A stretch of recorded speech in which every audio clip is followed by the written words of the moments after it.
it's Cindy. Welcome back to Studio Lou.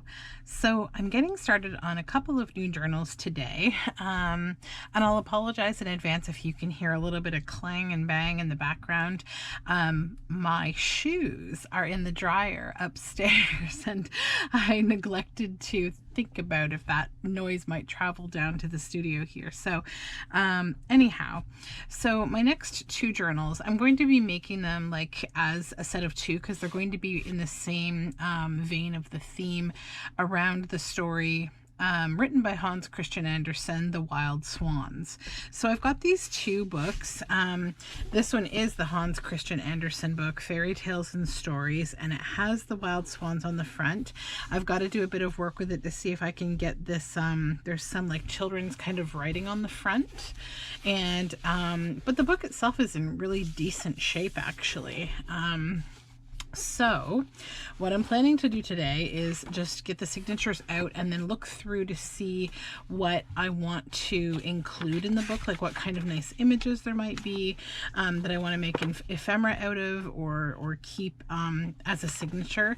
I suspect that because this book has a lot of different like stories in it, that I will more than likely keep a lot of things for other journals, but yeah, that's what I want to do. So, and the story of the wild swans is in here, so that will be one thing that I keep in this one.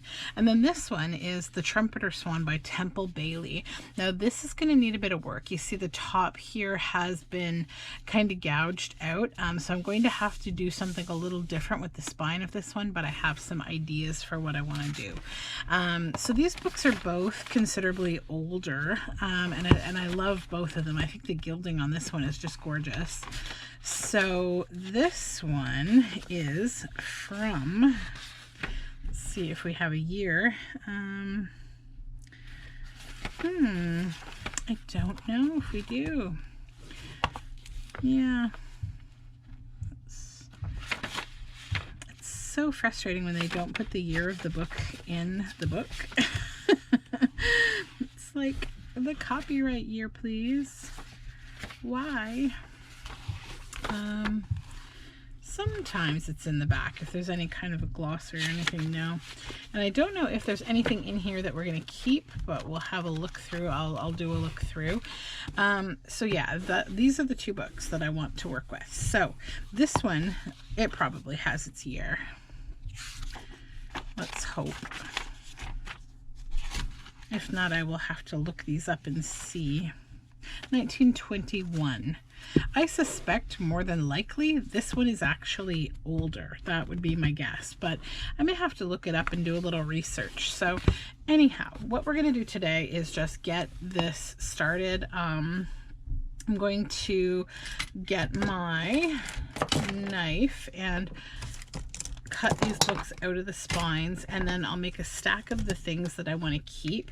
I've been collecting over the last week or so things that I want to put inside this journal. Now I probably can disconnect this just by, maybe not completely, but I just don't want to nick the cover.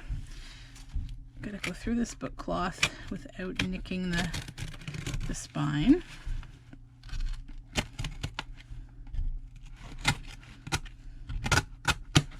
Okay, yeah, it's not too hard to get that off. There we go. Okay, perfect. So then we'll take these out as well. Then there is still more of the book cloth under here. I like to remove this whole, anything that's just, you know, it's not attached. Let's get rid of it and take all the old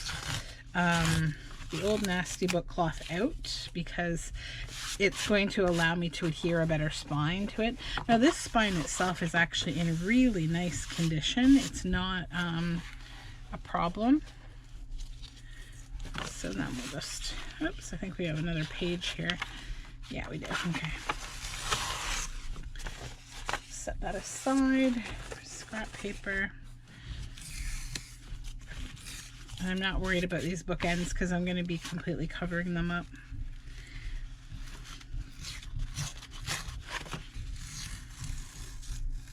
Okay, So that is lovely. That will allow me a basis to get started with a bit of how I'm going to repair this. So that's that one. And I'm just going to stick the book inside it for now to just kind of keep the shape together. And then this one, we'll do the same thing, basically. Be a little bit gentle and ginger with this one because it's already sort of a little sad.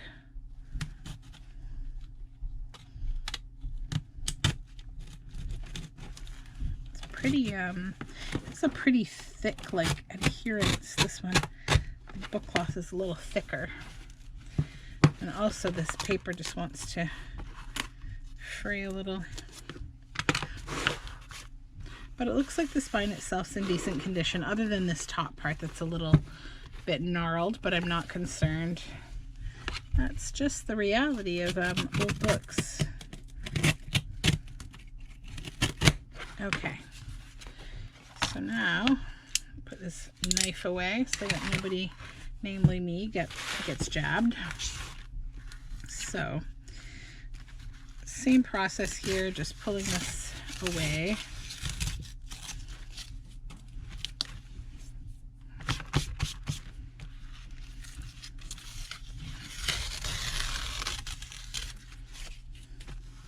This is like really interesting material underneath. It's almost like a chipboard, like a wood, but not a chipboard. Like, what's the word? Like, I don't want to say balsa wood, but like, it's almost like that plywood that's made from all sorts of little scraps. It's definitely wood. It's not paper. So it's pretty cool.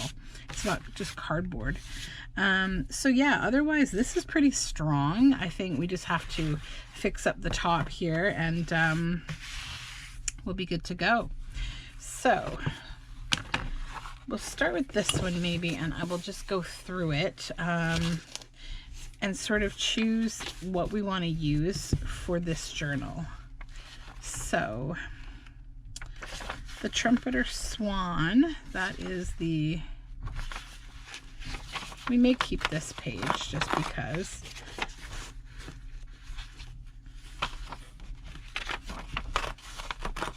I do like to make like a something out of the book plate usually.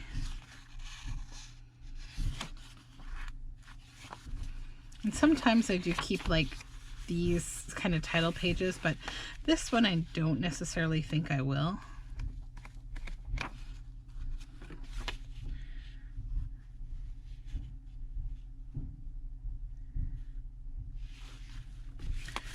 Okay, I'm trying to decide if these are, I think these are just chapter names. They're not actual separate stories. So there's the one that's called the Trumpeter Swan, this actual chapter.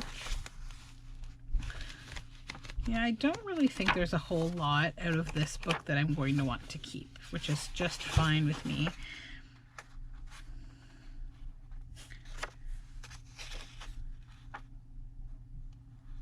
Okay, that's kind of cool. There's a little poem here. Upon the brimming water, among the stones, are 59 swans. Unwearied still, lover by lover, they paddle in the cold, companionable streams, or climb the air. Their hearts have not grown old.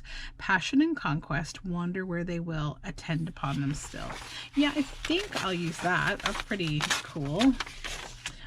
So I could also share with you what the story, if you're not familiar of the story of the Wild Swans, essentially it's like your typical fairy tale kind of story about a king who his queen, his wife, she dies, and they had 12 children, one daughter, who I believe is the eldest daughter, and then 11 sons. And so essentially, you know, the king, he has gone away, and he probably was feeling a little bit like overwhelmed, you know, parenting all these children alone, especially like back then when, you know, fairy tale stories definitely like kind of perpetuate the idea that, like, you know, families are sort of like I don't know, necessary all the time, like, you know, traditional kind of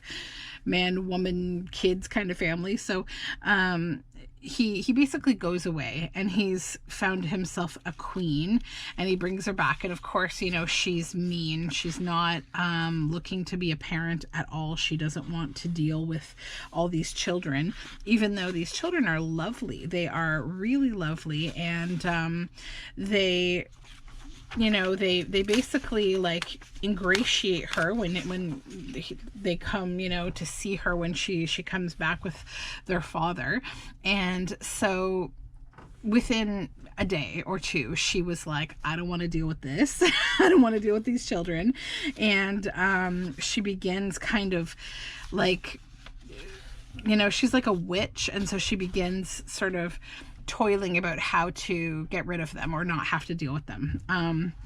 So she starts with the daughter, whose name is Eliza, and she, you know, essentially turns her into someone who looks like scruffy and dirty. And I've seen a couple of different plays of this story where sometimes she enchants her to look different, like a scruffy, they call her like a beggar girl, like her hair goes from blonde to black and her skin looks dirty, and you know, she just looks like someone who, you know, lives in like squalor or, you know, whatever. So she's very different from her kind of angelic looking self beforehand.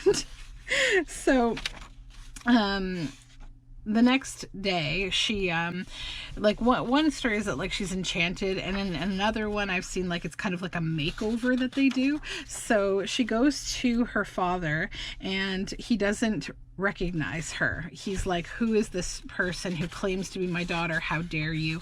And then, you know, it's like she's also enchanted the father, and he's, you know, pretty aggressive because he and this new evil queen, like, they call these dogs on her and they kind of run her off the property, and she can't go back to them or to her life in any way. So she essentially lives, and she kind of like befriends like some forest animals, including these wild boars, and lives in a cave. And then within like the next day, the brothers kind of go looking or like for the sister, and they can't find her. So then that's when like the evil stepmother kind of takes over with them, and she enchants them so that basically they will turn into swans by night, and by day, and they will return to being in their form of boys at night. So then she has all of these like, you know, guardsmen that are at the castle, and she has them like turn on the cannon and start like shooting at them and, you know, ridding them from the castle. So they end up going away. They can't find Eliza, and they end up having to fly over the ocean to try to find a new home. So essentially a bunch of years pass, and every year these swans, these princes, would come back and try to find Eliza, their sister, but they would go to the castle. They would like endure, you know, being shot at and all these things, and have to, you know, try to find her. They always look in the tower where she was kept, and she's not there.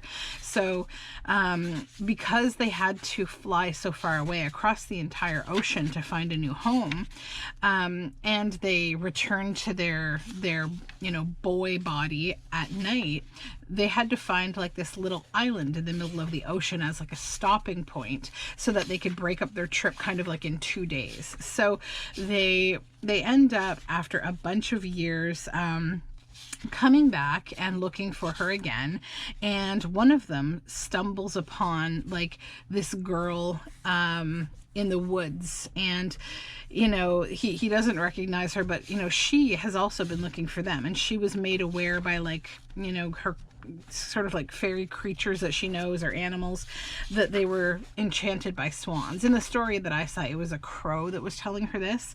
So basically she ends up, you know, trying to identify herself with them, and she's like, brothers, you know, it's me. And so in an earlier kind of like chapter of that story, you see her, she sees this this deer who's running through the woods, and there's like a king and his like hunting friends, or you know, the people of his court that are hunting, and they're chasing this this deer, and they shoot the deer with an arrow.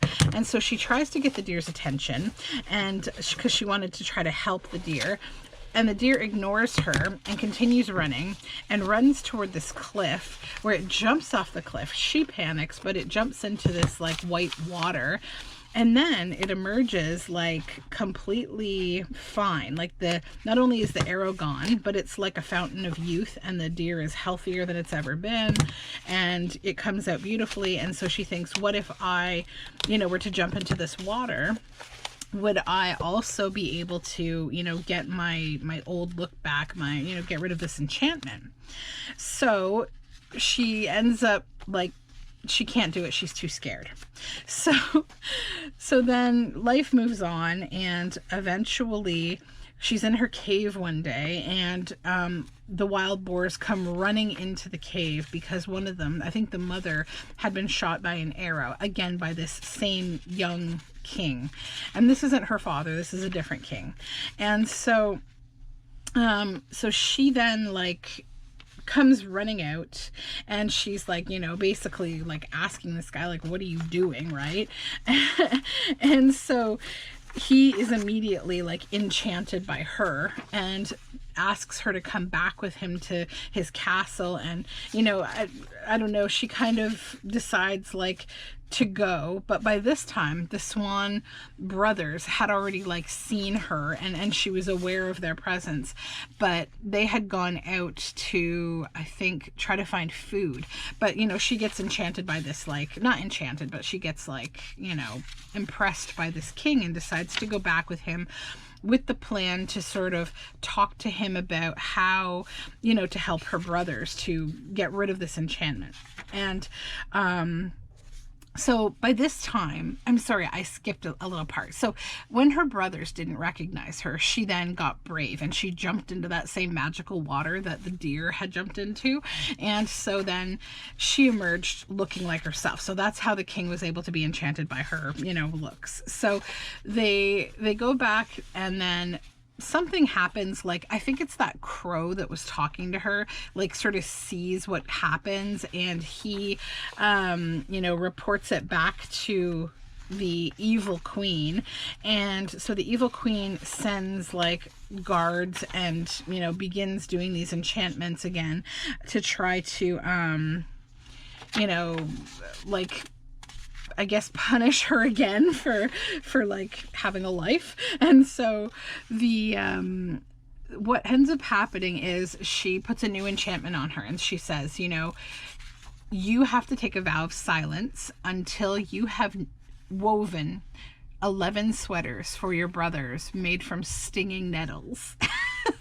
So if you talk from, you know, the time that you begin this to the end of these sweaters, your brothers will die. So, you know, she goes to this castle, and like by when she went there, she hadn't even had a chance to talk to this king really, or to like, you know, be courted or whatever. So he begins to try to court her, but she's silent. She's not talking to him at all. So essentially she has to stay quiet the whole time. Then there's this other older man who's kind of like a king, and he starts like causing trouble because he wants the young king to marry his daughter. And so he's trying to, like, you know, he wants his daughter to marry this young king and to be distracted so that he can actually be the king. I'm just going to grab my other supplies. Hold on. So he starts causing all these problems, and he essentially frames her as a witch, because every night she runs out of the castle into a graveyard where there's like a forest, and she starts like collecting stinging nettles to do this, like these sweaters, right? So, you know, she's not speaking at all. She's weaving these sweaters from stinging nettle. You know, the king thinks that she's bizarre, but also he loves her because fairy tale. So he keeps begging her to talk to him. And then once the rumors begin about her, you know, from this old guy, he says, look, they're saying that you're a witch, and that like one night they woke him up to talk to him about, you know, the fact that she was going to the graveyard each night, and they're saying she's consorting with ghosts. So, you know, he's like, look, if you don't talk to me, I'm going to have to believe these guys. I'm going to have to take action here. So, of course, she can't talk or her brothers will die. At one point, she sort of questions herself and she runs to the king and she almost talks, but then she remembers, like, my brothers will die. So she doesn't talk. So then they, you know, basically she gets these sweaters done finally, and a bunch of other drama has happened. Like, the brothers find out that she's there and they're trying to, like, you know, talk to her, and they're trying to, like, figure this out. But all this drama is going on, but then she eventually finishes these sweaters and she can finally talk to this new king and tell him that, you know, she loves him, and then she explains her whole story of why she couldn't talk to him. And so yeah, then they get married and live happily ever after. But yeah, this is a really messy telling of the story, and I'll probably do like a more condensed, neat version when I do like the journal walkthroughs. But you know, we're just kind of crafting today and hanging out. So this is one thing that I have to use as to make ephemera foam. So it's this box set of these, the whole story told in postcards, Thomas Aquinas Maguire. So it's really pretty, and there's a lot. I've used some of the things already for this in other journals, because it actually has a lot of like really cool themes and stuff, like, and it's also, again, like, this is them kind of going away on the horse, like, to the castle. And it does have some more kind of, so this is her with the sweaters. I'm trying to decide what I want to use in the journals. Like, I think I will for each one. I'll have like a double spread of like her with the sweaters being kind of like judged and, you know, taunted. So this is the stuff I'm not going to use. This is the stuff I am going to use. So here's another good one with her with the sweaters, putting the sweater on the swan and, you know, happily kind of hugging him. And there she is with all her brothers. So I think we'll use this one.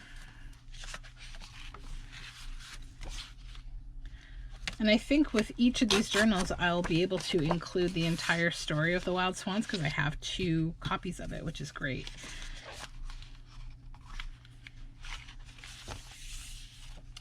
These are the brothers here in their sweaters. I think I may use some of these also for ephemera. Like, this one is kind of cool.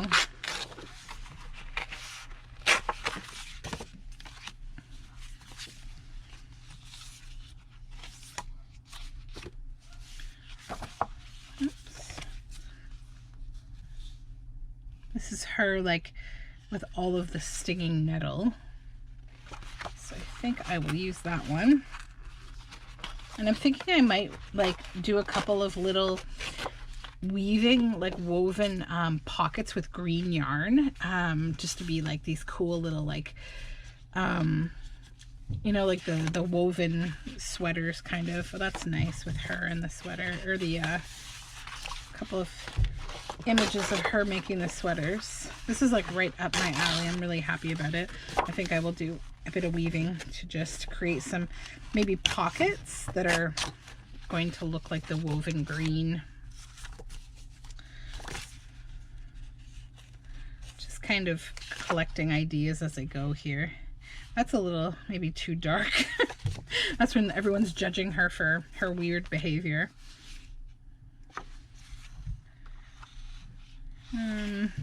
And this is like her life when she's like living in the cave and when she meets the prince.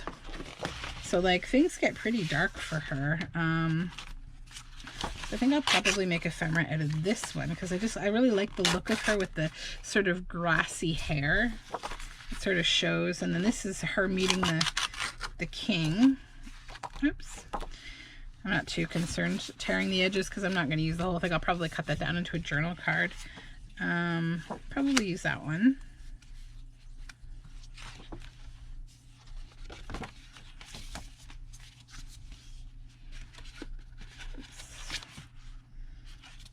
Some of these are like some part of the story that's not told in the way that I've heard it.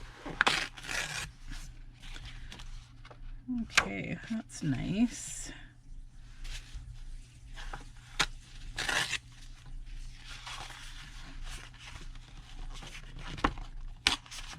I'm thinking what I might do is I might give larger spines to both of these books, so I've got some room to put some more like pages and ephemera,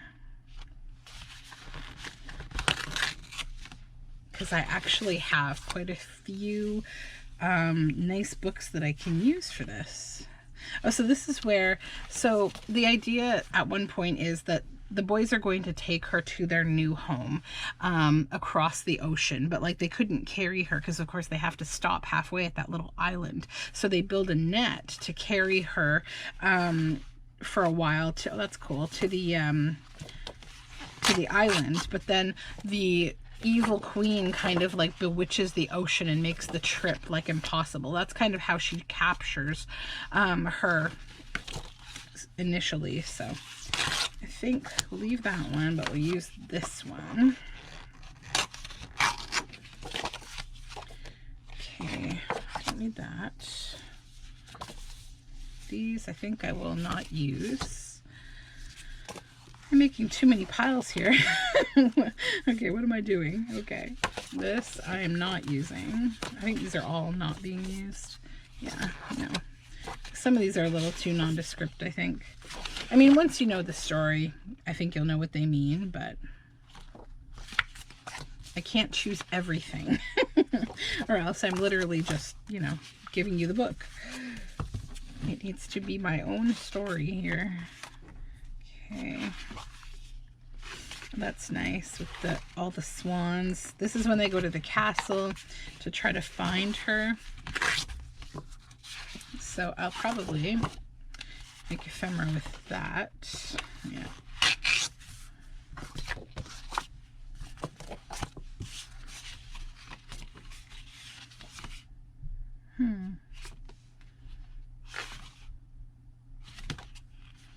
This I might use as like a double spread. Oops.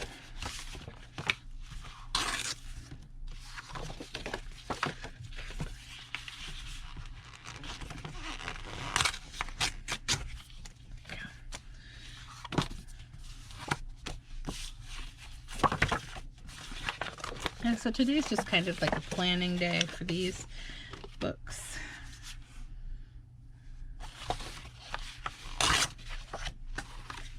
Yeah, so this is like, in this book they depict like her friend as like a rat, I think.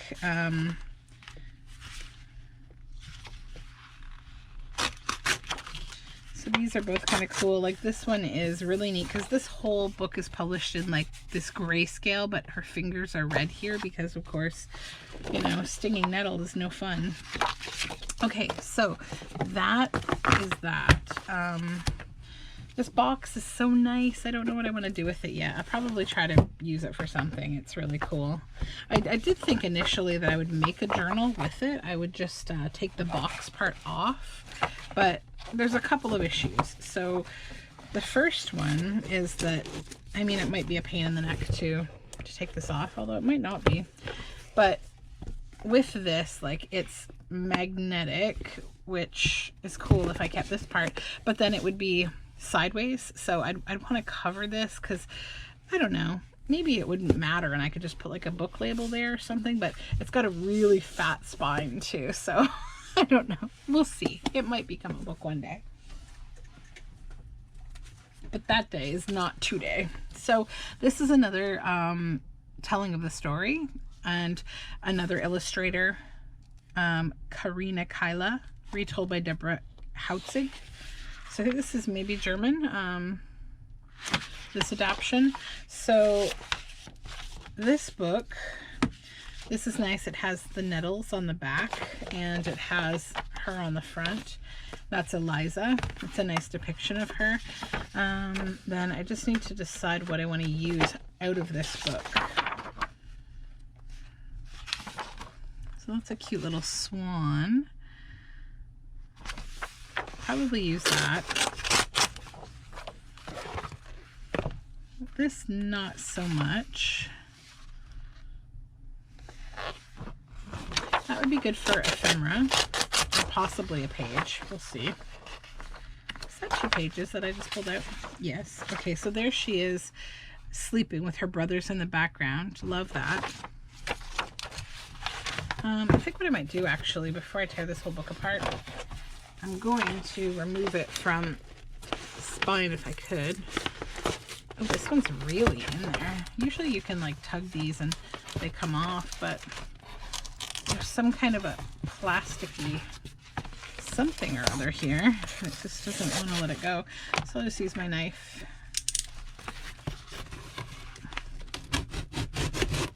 I'm not worrying about saving this cover. I don't need it for anything. It's too big for a journal or something, and I don't need any more big books. Okay, there we go. There's a library pocket there. I don't know if it would come off or not. No, it's pretty well affixed. Pretty well affixed. I do try to use like everything if I can, you know. Or maybe. Yep. Okay. We have a pocket. I always like these kind of nice pockets. Okay, so bye-bye to that. Don't need it. Then we have, this is glued in. Okay. Now let's go to the center and see if the signatures, put the knife away, if the signatures can be pulled out. Yep. Okay.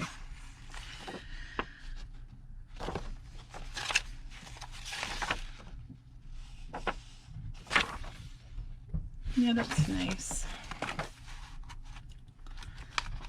I'll try to see where I can use some of these pages in these books. These books are little though, so I may have to kind of recreate the pages. Lots of little images here. And this one, she has like a fairy godmother kind of that isn't like the rat.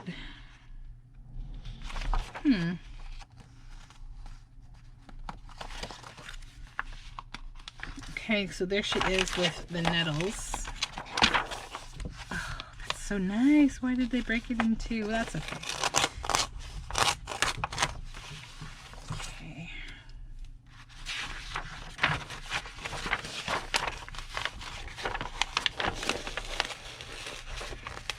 This one I think is too close to the glue to be able to use it as a page. Maybe. No, I don't know. Sometimes the glue is just really thick in these books.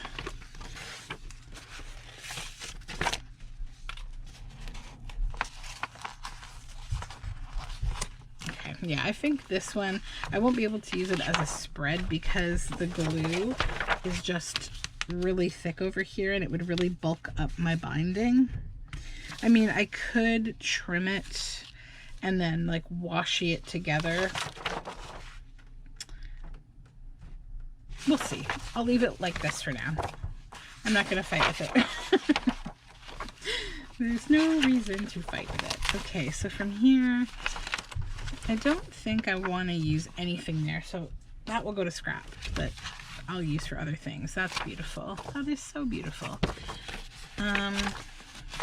This red page can go. And I think these ones I won't keep together. I'm just going to use probably that, and I might use this as well. But I think I'm definitely going to just tear off this big annoying page. And then these red pages I won't use in this book.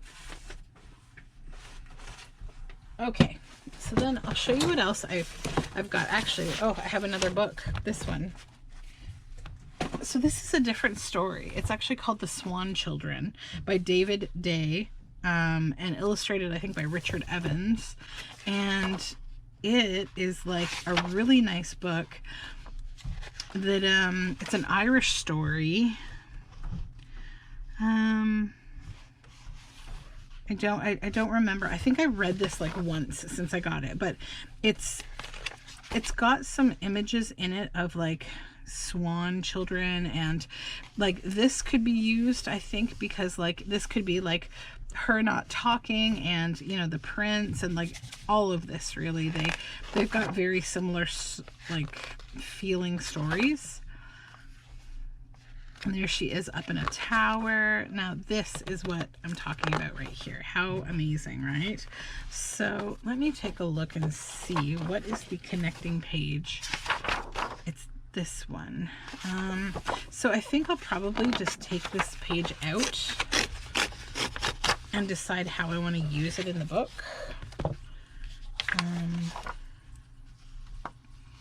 I like the way that these illustrations are done, like the shapes of them.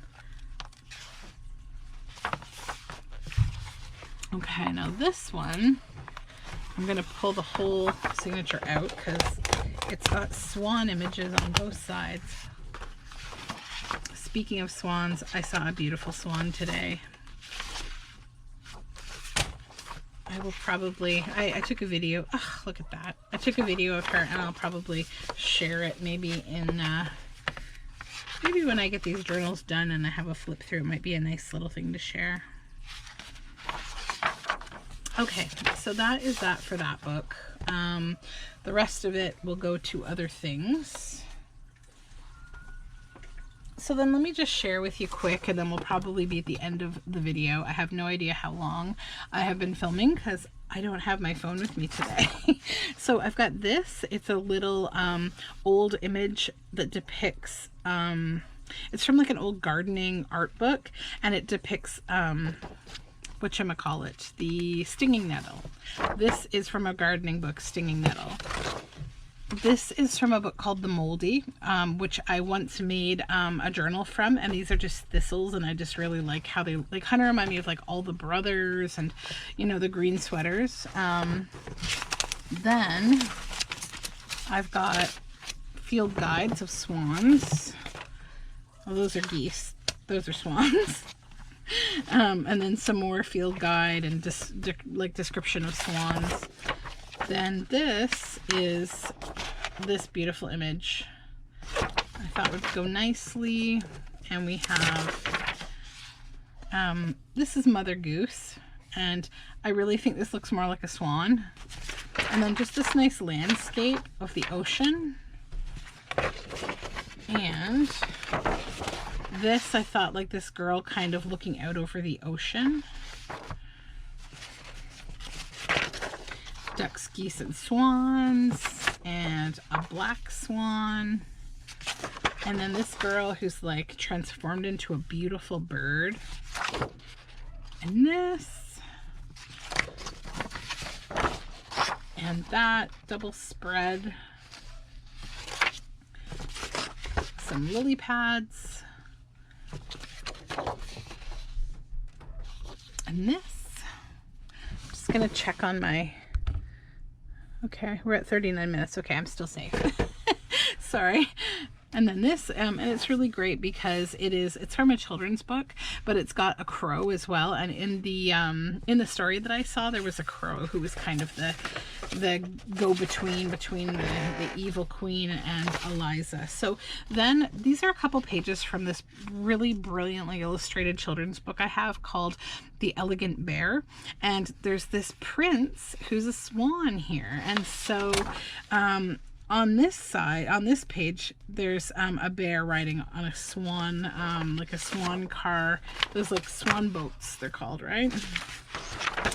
And then this page, Why did I choose this one? Oh, because it's got like some nice kind of relative like images. So like there's a girl here with a bunch of birds that like one is very swan goose looking, and then just kind of some boys like, and I thought about the brothers kind of causing trouble, and then, you know, a bunch of kind of older, you know, men looking down on this little girl, and I thought how that could be like Eliza, and like maybe that's her dad, and like the, you know, the court men that are there.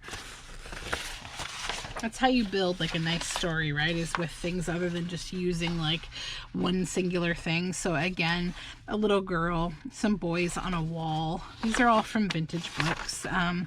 And I liked this one. I kind of thought about like how she's, you know, collecting these. These could be like the thistle or whatever, I keep forgetting the name of stinging nettle, I don't know why. And then this one I don't think I'll use for this, but, and then this girl here, I thought it would be a nice depiction of maybe what she looked like as like the peasant girl with the dark hair. And this I love. I thought this to me reminded me of like, okay, so you've got all the little kids, right? You're a queen and you're coming into a parenting role for the first time, and there's 12 kids, and they probably kind of looked like this to the queen, who was, you know, unfortunately evil, and she didn't see cute cabbage kids. She saw like this whole garden of annoying kids to deal with. And then here we have this is hand puppets, and one of them is a happy swan. And I don't know why I chose this. I don't think I'll use it. There's this gruesome image. Oh my goodness. I probably won't use that. I'll set that aside. Okay. And this one.